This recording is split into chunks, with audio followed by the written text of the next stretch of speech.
Electric vehicles, they're the biggest thing to shake up the auto industry in decades, and they're definitely here to stay. Whether you have climate change on your mind or just want to experience the newest, sleekest automotive tech, you're not alone in feeling charged up by what the EV market has to offer. But is going electric right for you? Depending on where you live in the US, an EV may not be a practical possibility. Some states are just better positioned for the growing demand for electric vehicles, while others, not so much. Bumper conducted a study, analyzed data, and came up with a ranking of the best and worst states to have an EV. So which tops the list and which is the bottom of the heap? Let's break it down. There are a number of statistics to take into consideration to figure out which states are the most viable for EV ownership. First up is the density of charging infrastructure. In simple terms, how many public EV chargers are available in any given state, and how far apart are they? When looking at the number of chargers available per 1,000 miles of road, Vermont and California top the list. As for the worst, you're going to have a much harder time finding a charging station in Alaska and Kentucky. When looking at the number of charging stations per 100,000 residents, California is tops with 30.1 chargers per 100,000 residents, followed closely by Vermont with 30.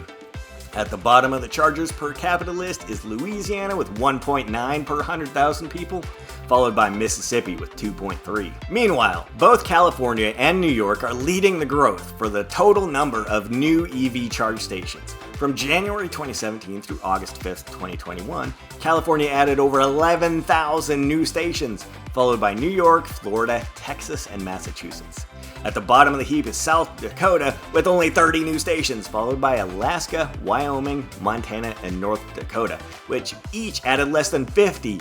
When it comes to which state has the most EVs registered, it's no surprise that California tops the list. In 2020, the Golden State accounted for a whopping 41.7% of all registered electric vehicles nationwide, with 425,000, followed by Florida, Texas, Washington, and New York.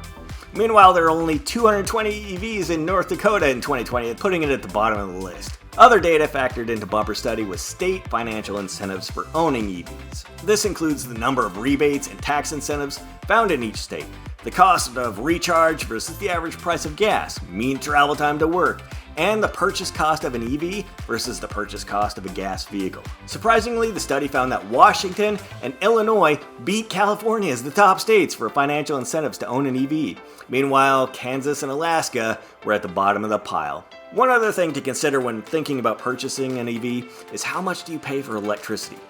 Most likely you would want to be able to charge your car at home. And since electricity costs vary state by state, it's valuable to know how much your electric bill would go up. Alright, let's put this all together. What's the best state to own an electric vehicle right now? Drum roll please. Washington State. Now, what's the absolute worst state to own an EV in? Alaska. Electrics make up a small portion of the cars on the road today, but that's likely to change quickly. The roads might be looking very different just 5 years from now. Have you considered going electric? Do you already have an EV? Where do you live? Leave us a comment below and tell us your story. Don't forget to click that like button while you're down there. And if you want to see more car-related content, subscribe to our channel.